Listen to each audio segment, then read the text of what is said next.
Good morning. Welcome to the DFS Army YouTube channel. I am Razzle11, and you can find me on Twitter at Razzle11Grinds. Going to take a look at some pitching options for Tuesday, the 23rd. We have a 10-game main slate, which is a little unfortunate because the 5-game turbo or early or whatever they're trying to call it these days probably has some stronger pitching options overall. But we will take a look. At the top, I am I'm a little shocked to see that we get a 12.3K Spencer Strider against the Dodgers. He's going to be in my pool, but I don't think I can go super heavy on him at this price point. The Dodgers can strike out, so there is the K upside, but the lineup's difficult, and the price point is just strong. I don't know, like I would prefer that maybe pitchers are 11K and under on DK, but um, you know, we have to deal with it. Another guy above 11K, Garrett Cole, hasn't really showcased the strikeout stuff recently. Um, I don't. I mean, he does have a better matchup on paper than Strider does. He's been absolutely phenomenal at home this year, like ridiculous. Not sure if you caught that in the background. Sorry about that. Something started playing in the background on my computer. But Garrett Cole, phenomenal at home. Ridiculous. It's a minus 170 favorite. The game has an 8 total. Going back to Strider, he's a minus 210 favorite and an 8.5 total. Um, so the opponents in each of their matchups are roughly going to have the same team total. Take that for what you will.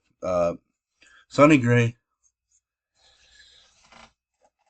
definitely has upside, much like Garrett Cole. Sonny Gray has been ridiculous at home this season. It's actually been stronger at home than Garrett Cole's been at home. But man, I don't feel super confident in the matchup. I don't think San Francisco overall is that strong of a team, but they have hit right-handed pitching pretty well. They were shut down after the first inning last night, so I guess Sonny Gray might be the sneaky play here at 10.6. It's just tough to pay 10.6 for Sonny Gray, just because we might only get 5 innings of work. He does rack up pitch count at times, but then also he just all of a sudden only throws 78 pitches in 5 innings and comes out 83 pitches in 5 innings, 84 pitches in four. There really isn't there isn't the same kind of innings and K upside as the two above him. Yu Darvish definitely in play against Washington. Hasn't been, extremely strong overall, but he hasn't been atrocious. He's not as good overall on the road, even though he's giving up far less hits, holding teams to a lower average. What this kind of tells me is that when he does allow runners, he's making mistakes. Because, a 190 average against a much lower whip on the road, only one home run allowed. That just tells me that the hits come in bunches as on the road, not spread out over the game. So I think Yu Darvish is certainly an option. It's a minus 155 favorite. Not as strong as Garrett Cole, but he's intriguing enough for me. Senga, I absolutely dominated the Rays, which, whatever. I was off of him in the video, in this matchup. I'm not going to take a guy against the Rays, especially a guy that has some home run issues, a ton of walks. It's been giving up runs to pretty much everybody. I'll just chalk that up to, whatever.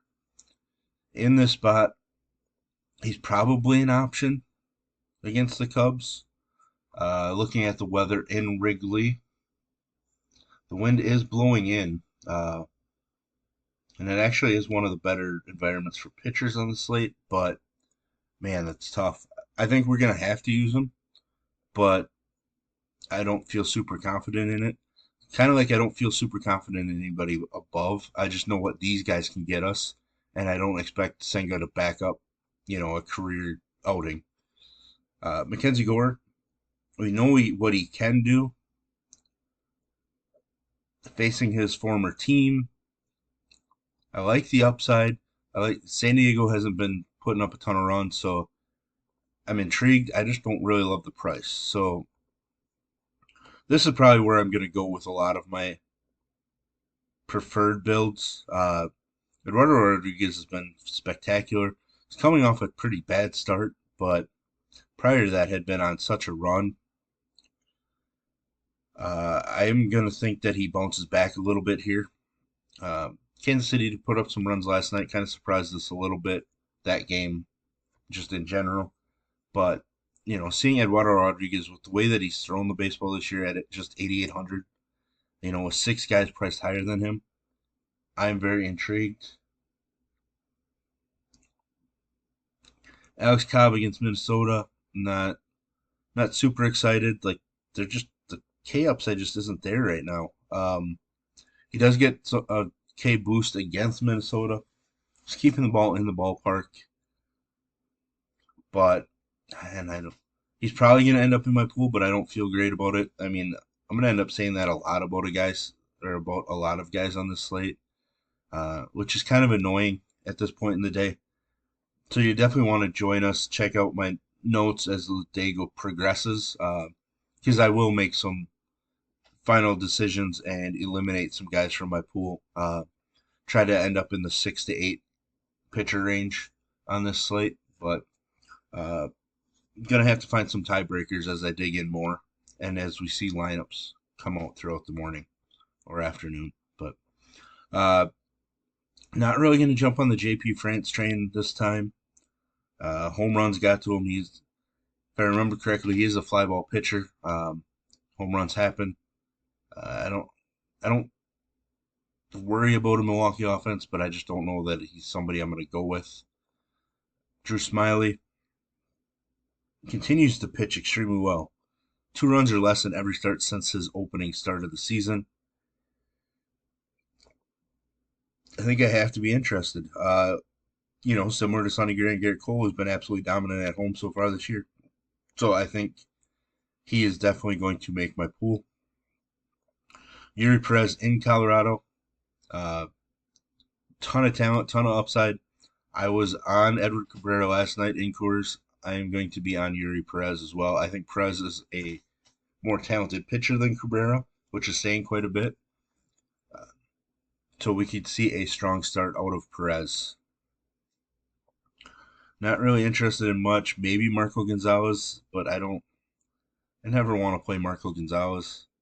I might actually rather just take a few of the Oakland bats and hope they get to him for 4 runs or something. Danny Lynch, he hasn't been strong in his rehab starts. I'm gonna have to dig in to his numbers in those starts just to get an idea.